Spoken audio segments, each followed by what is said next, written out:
hungry arms, wild, hungry arms.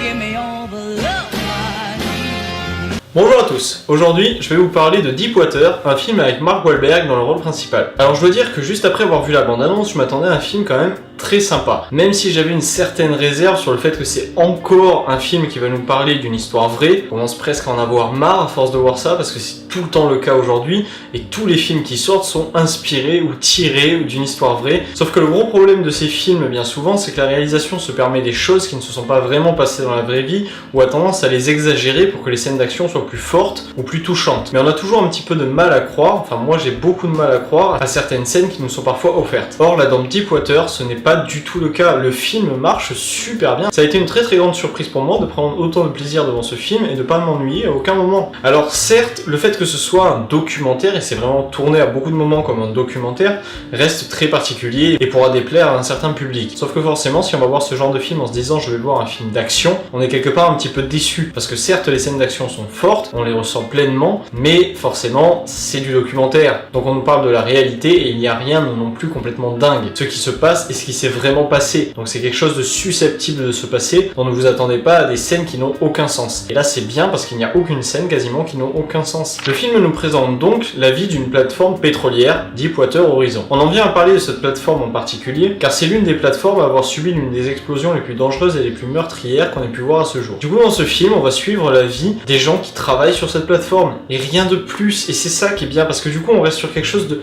banal quelque part. Leur vie de famille n'a rien d'extraordinaire, il n'y a rien de magique, il n'y a rien de très particulier. On est dans la vie de monsieur tout le monde qui va travailler sur cette plateforme, certes un métier à risque, particulier, que tout le monde ne fait pas, mais du coup, ça reste des gens normaux. Et c'est ça qu'on vient voir quand on va voir du documentaire. On veut de la réalité.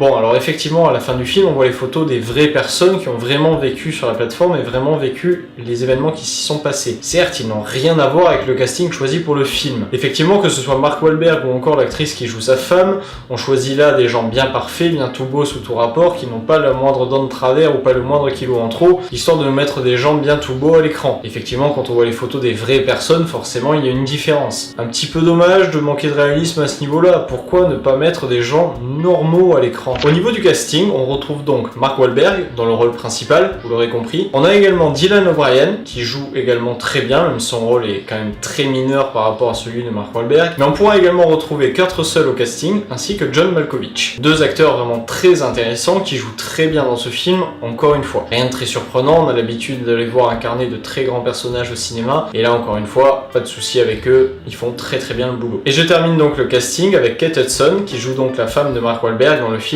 qui elle aussi fait très bien son job, elle est émouvante dans les quelques scènes où on la voit, elle téléphone à la plateforme, elle comprend que c'est en flammes, elle est terrorisée et ça marche bien, elle transmet bien les sentiments. Qu'est-ce qu'il y a? Et maintenant bébé. Aucun souci avec elle. Et je dois dire que sur ce film, ce qui m'a le plus surpris, c'est la réalisation. Parce que vu que c'est Peter Berg qui s'en occupe, je m'attendais pas forcément à quelque chose de très bon. Parce que bon, pour moi, le fait d'avoir bossé sur Du sang et des larmes ou encore Hancock, ça fait pas de vous un très grand réalisateur non plus. Après, il a bossé sur énormément de séries, il a fait énormément d'épisodes, mais pour moi, c'est pas un très grand réalisateur, j'ai du mal à le considérer comme un grand nom. Pour moi, un réalisateur qui commence à devenir intéressant, c'est qu'il a fait un ou deux films qui ont vraiment marqué l'histoire du cinéma. Mais je dois dire qu'au final, la réalisation est super bonne, ça marche vraiment très bien. Et en plus, c'était un pari risqué parce que c'est quand même vachement difficile d'arriver à faire un film documentaire tout en gardant le spectateur en haleine. Parce que ce qui est vraiment fort dans ce film, c'est que durant toutes les scènes documentaires, qui sont donc très lentes, tournées de manière à ce que le spectateur suive vraiment la vie de la plateforme, à la vitesse où cette vie se déroule. Donc du coup, certains passages sont parfois assez longs quand même. Mais la tension reste constante, parce qu'on ne sait à aucun moment à quel moment il va y avoir une explosion ou à quel moment il va y avoir un drame.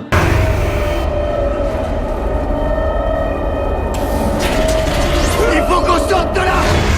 Du coup, on reste captivé, figé dans le film, en attendant, mais quand même complètement sous tension et avec une grosse appréhension pour ce qui peut arriver aux personnages. Personnages qui sont, je trouve, très attachants. On s'attache très vite à eux, on tient très vite à eux, et on en est tout de suite à se dire je ne voudrais pas que lui il meure ou lui il meurt. Ce que le film fait de très bon également, c'est qu'il nous retranscrit un patron, donc incarné par John Malkovich, qui est vraiment très réaliste. Un patron qui est dur avec ses employés, qui veut faire des rapports quand l'employé le traite de connard. Ils sont toujours en train de se plaindre, ces pecnos. L'autre jour, on s'entraînait dans un champ à la catapulte, il y en a un qui arrive, « Oh, mes endives, mes endives !» On lui a mis un rocher sur la tête, ça l'a calmé le bouseux. Et ça c'est bien, parce qu'il y en a marre de voir des patrons un peu laxistes et un petit peu tout sympa, on est gentil, on est des patrons. Non, un patron c'est pas toujours gentil, il a des responsabilités, il doit faire des choix difficiles dans sa carrière, et là il en fait, et c'est ce qu'on veut voir d'un patron. C'est bien. On est une grosse compagnie, mais on a 50 jours de retard. Il faut pas que ce soit le gars sympa, c'est pas le gars sympa, surtout dans le cas présent. Du coup, montrez-le quelque part, pas comme un salaud, mais comme le gars un peu antipathique qui n'est pas forcément du côté des employés. Je m'inquiète pour ma plateforme. Mon équipage vit dessus.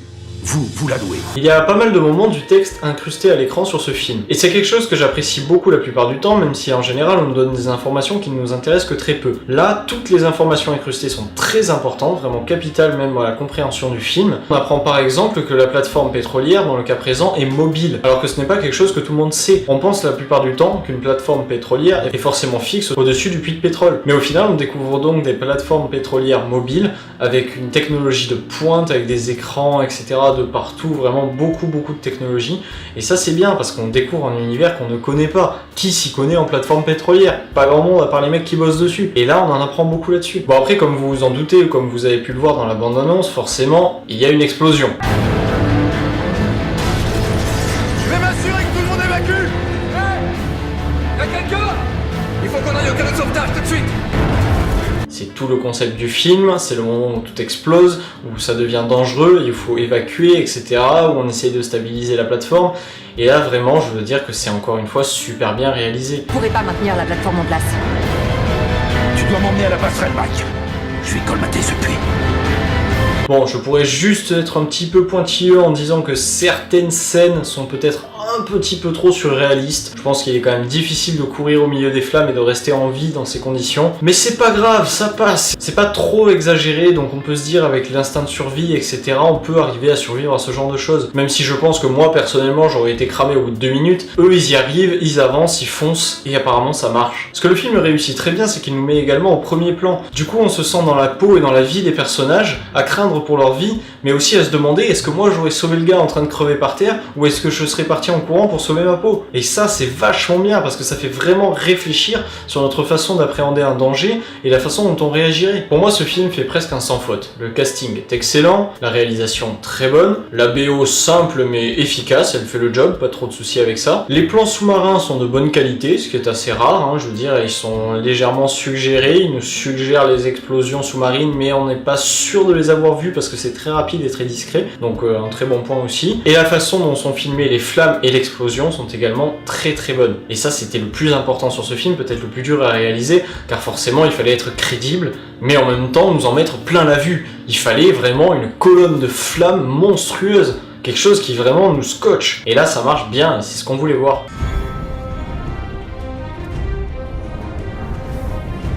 Je vais donc maintenant faire une toute petite partie spoiler de quelques minutes. Si vous n'avez pas vu le film, il vaut mieux la passer car je vais parler de la fin du film. Je dois dire qu'en plus j'ai adoré la scène de fin. Elle est vraiment super intéressante, super poignante, avec toute la scène d'évacuation, le sauvetage des mecs restés bloqués. Enfin c'est vraiment très bon. On s'attache vraiment aux personnages et on espère les voir survivre. On est à fond derrière eux et on croise les doigts pour que ça marche pour eux. Je note en particulier la scène où 2 des personnages se retrouvent sur une plateforme et sont donc forcés de sauter par-dessus les flammes directement dans l'océan. Là, la scène est super poignante, car la demoiselle qui est tout en haut a peur de sauter, elle ne veut pas sauter. Du coup, l'autre personnage essaye de la faire douter en lui disant qu'il ne sautera pas si elle ne saute pas, et qu'il a une fille, et qu'il a une femme, et que si elle ne saute pas, lui aussi il va mourir. Du coup, ça la pousse à sauter. Enfin, c'est vraiment très fort, c'est puissant comme scène, on est à fond dedans, quoi. C'est génial. Et même après toute la scène où ils sont de retour à terre et où on voit les familles détruites, mais également les familles heureuses de retrouver des proches en vie, est vraiment très émouvante. Et le film se termine très bien avec une scène en image d'archive, comme c'était le cas pour le tout début du film. Et ça ajoute vraiment un côté documentaire et un côté réaliste. Du coup, on a droit à toute une scène où on voit les différents survivants de Deepwater Horizon, mais également un passage assez intéressant et assez intense où on peut se recueillir quelque part avec les photos et les noms des victimes de cette catastrophe. Une très bonne fin au film qui laisse vraiment le spectateur sur un moment fort, puissant et très touchant. Pour conclure, je dirais que ce film est vraiment intéressant parce qu'il nous offre exactement ce qu'on est venu voir. Des informations intéressantes sur les forages pétroliers, ça c'est vraiment cool hein, parce qu'on apprend beaucoup de choses tout au long du film et on en ressort plus intelligent que quand on est entré. Une histoire poignante et vraiment très intéressante, parfaitement retranscrite. Donc là, parfait, rien à redire, c'est exactement donc ce que j'étais venu voir. Et un film qui colle à la bande-annonce. Ça, super quoi, c'est rare. J'en ai marre de voir des films actuellement qui ne collent pas du tout à la bande-annonce et qui n'ont rien à voir avec elle. Bon alors certes, la bande-annonce tourne principalement autour du fait que la gamine fait un exposé à sa classe où elle explique le travail de son père. Mais ça marche bien quand même, parce que c'est ce qu'on est venu voir et elle explique exactement ce qu'on va voir. Donc nickel, pas de souci. Je trouve que même la bande-annonce du coup dessert le film et apporte quelque chose. Je vous encourage donc clairement à aller voir ce film car je l'ai trouvé très intéressant. Après c'est pas forcément un film à voir au cinéma pour son côté documentaire qu'on peut tout aussi bien regarder à la maison, mais quand même hein, toutes les parties explosions etc sont vraiment bien faites, vraiment bien tournées et très bien réalisées. Donc profitez-en si vous pouvez le voir au cinéma car ça rend toujours mieux des explosions au cinéma, forcément. Voilà, c'est tout pour aujourd'hui, on se retrouve bientôt pour une prochaine critique. Vous pouvez me dire ce que vous avez pensé du film ou de la vidéo en commentaire. À bientôt, ciao.